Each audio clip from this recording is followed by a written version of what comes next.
Une fois, c'est un gars qui joue de l'accordéon, qui en joue sur des échasses, qui est aussi cracheur de feu, qui devient milliardaire et qui va dans l'espace.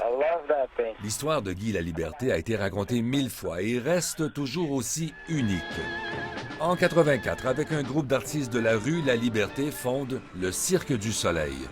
On ne dira jamais assez comment c'était révolutionnaire à l'époque de réinventer le cirque traditionnel. On a décidé de faire, c'est un cirque différent, c'est-à-dire tant au niveau de son éclairage, que son son, que ses costumes, que sa mise en scène, que sa mentalité, parce qu'il y a un esprit d'équipe. 1987. Une fois, c'est un cirque qui plie sa tente et qui part en train pour aller se produire en Californie. On vise avant tout un marché nord-américain. Notre survie en dépend à cause des conditions climatiques ici au Canada qui ne nous permettent pas de tourner plus que 5 mois et demi. Aventure hautement risquée. La troupe a assez d'argent pour l'aller, pas assez pour le retour. On a tout misé, le futur ou le potentiel de notre entreprise, sur une soirée. Le spectacle a lieu et le miracle se produit. Les vedettes d'Hollywood adoptent le Cirque du Soleil.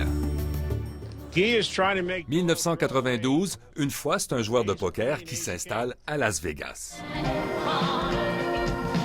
Guy Laliberté fait fortune à Las Vegas en lançant spectacle après spectacle et en concluant des ententes à long terme avec des casinos. Le Cirque du Soleil est au sommet de sa gloire, sans véritable compétiteur, dans cette nouvelle forme de divertissement de masse. Guy Laliberté, adulé comme jamais, fonce droit devant, un homme sans peur. J'observe en général que les gens, lorsqu'ils atteignent un niveau de succès, mais commencent à avoir peur de perdre ce qu'ils ont acquis. À partir du moment où tu as peur de perdre ce que tu as acquis, mais j'ai l'impression que tu ne joues plus aux affaires. Puis moi, j'ai pas peur de perdre ce qu'on a. 2009. Une fois, c'est un gars sans peur qui va dans l'espace alors qu'il y a une crise sur Terre. Guy Laliberté se désintéresse du cirque et consacre une bonne partie de son temps à son projet spatial. Malheureusement pour lui, ça coïncide avec la crise économique mondiale qui fait chuter les revenus des spectacles. En plus, le Cirque du Soleil connaît plusieurs revers. Le spectacle sur Elvis Presley, par exemple, est un échec. Constamment se réinventer, émerveiller, surprendre est de plus en plus difficile.